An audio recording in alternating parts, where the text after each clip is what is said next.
मान लो आप अस्वस्थ हो, आप सेवा नहीं कर पा रही हो, सत्संग नहीं कर पा रही हो, तो आपका काम क्या है?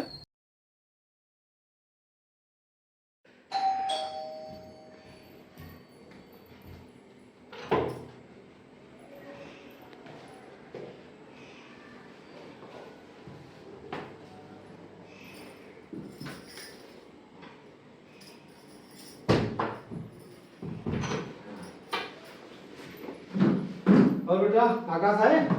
नहीं, अभी वो नहीं आया है। तो मम्मी कहाँ है? मम्मी की तबीयत खराब है। हाँ। मम्मी सुबह से जब आप गया वही तभी की चाय पी हुई हैं, तब से कुछ ना खाई हैं ना कुछ पी हैं, ना ही बिस्तर से उठी हैं। दवा दी हो? हाँ दवा दी हूँ लेकिन कुछ फायदा नहीं है। पानी दो गिलास पे देता हूँ। ठीक है। एक तो तबीयत खराब है, ऊपर से अनाप शनाप बोल रही है कि मर जाऊंगी, जीऊंगी नहीं, मेरी दवाई मत कराओ, मैं बचूंगी ही नहीं अब। और तबीयत मेरी खराब है लेकिन पापा की तुम्हारे को कुछ फिक्र ही नहीं है पापा को। अब आप जाके देखिए। हाँ ठीक है, चाय बनाओ, मैं देखता हूँ। ठीक है पापा। क्या बोलती है?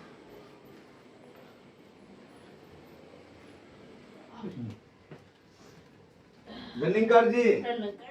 धन्यकार धन्यकार। और बताओ महाराज, क्या हाल चाल है? बढ़िया है सर। हाँ। बहू बोल रही थी कि आप तबीयत खराब है, आप भोजन भी नहीं किया दिन भर से। मुझे भूख नहीं लग रही थी। बोल रही थी कि वो मतलब काऊ बाऊ बोल रही है कि मैं मर जाऊंगी, अब नहीं जीऊंगी।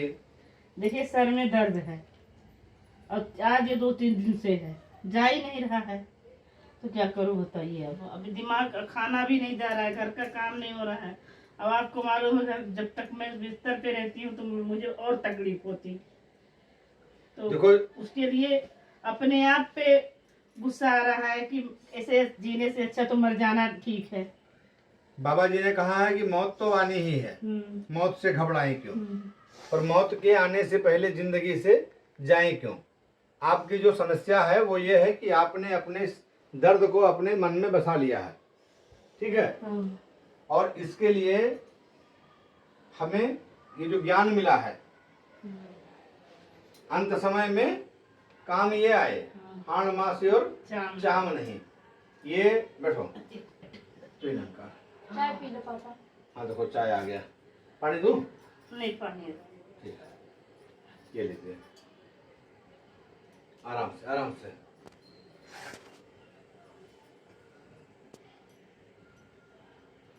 ठीक, पंखा चालू कर दूं? हाँ?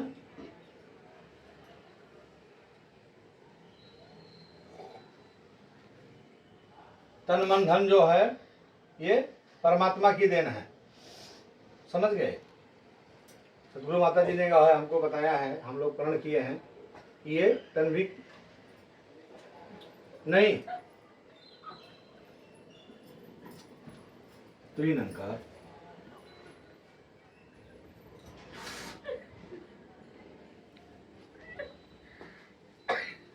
तो ही नंकार।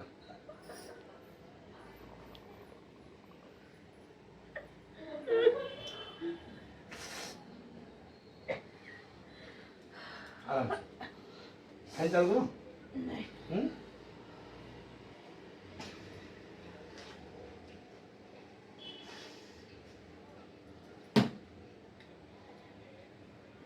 देखो इसी समय के लिए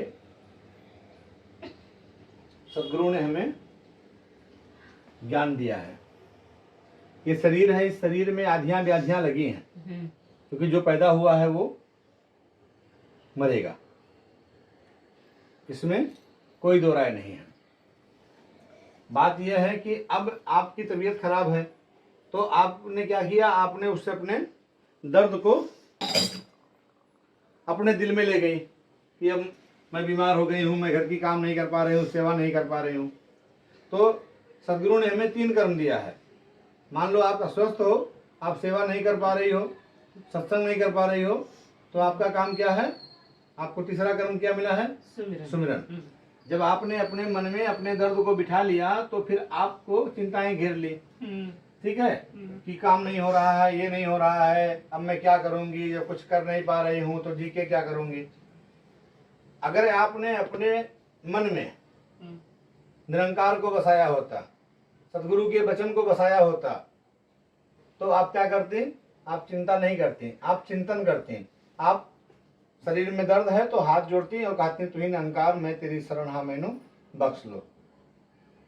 आज सदगुरु हमको यही सिखा रहे हैं। बाबा जी ने कहा कि ज्ञान भी हमने इसीलिए दिया कि लोग निर्भय हो जाएं और लोग भय में रहें।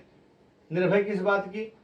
निर्भय इस बात की, अगर आपका मौत आज आ गया है, आपको इस समय मरना है, आपको ये मालूम भी पड़ गया। महात्मा तो यहाँ तक कहते हैं कि अगर आप बियाबान जंगल में हो, सामने से कोई शेर आ रहा है और वो आपके ऊपर छलांग भी लगा दिया है, बचने का कोई जरिया नहीं है, तो भी एक गुरुसिख के एक भगत का काम क्या होता है कि हाथ जोड़े और ध्यान करे तुही निरंकार मैं तेरी शरण हाँ मैनू बख्श लो। क्यों? क्योंकि अगर आपकी मौत उस शेर के खाने से लिखी है तो अंत समय में जब ध्यान निरंकार में लगेगा तो हम मुक्त हो जाएंगे।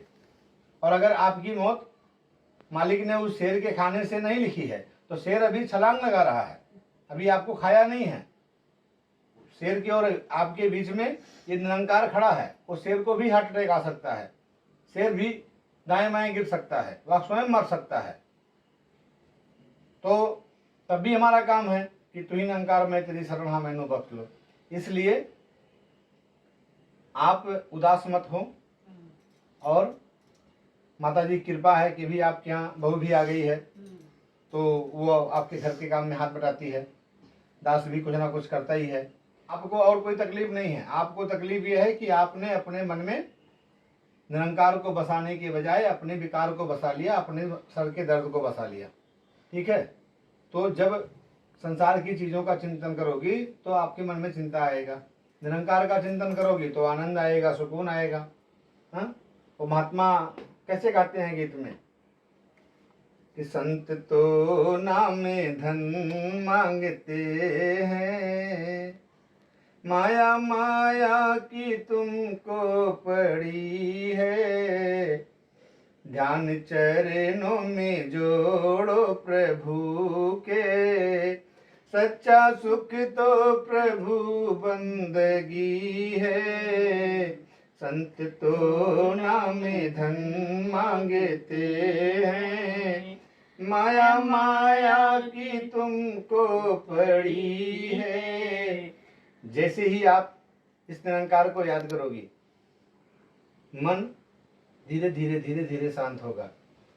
इसलिए चिंता तो करो ही मत, क्योंकि आया है सो जाएगा राजा रंग फकीर। और आपको तो मालूम है, दास तो अक्सर कहता है कि चाहे हो घर का वासी, चाहे हो जंगल का जोगी, चाहे हो पक्का पहलवान, चाहे हो निर्बल रोगी, चाहे हो सर्वस त्यागी, चाहे हो सर्वस भोगी, जिसकी बरही हो चुकी है उसकी तेरही भी होगी, चाहे राजा हो या भिक्षु महान रे गणेश।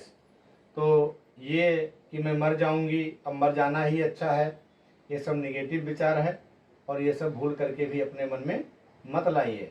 दातार की कृपा है कि भी आपको सहयोग करने वाली आपकी एक बहू आ गई है जो आपकी बेटी जैसी सेवा करती है। अब आपका सिर्फ एक ही काम है, अगर मालिक ने आपको बीमारी बख्शी है, क्योंकि जब इसकी इजाज़त के बगैर एक पत्ता नहीं हिल सकता, तो जो कुछ भी हो रहा है अपने जीवन में सब सद्गुरु की कृपा है, सब निरंकार की दया है।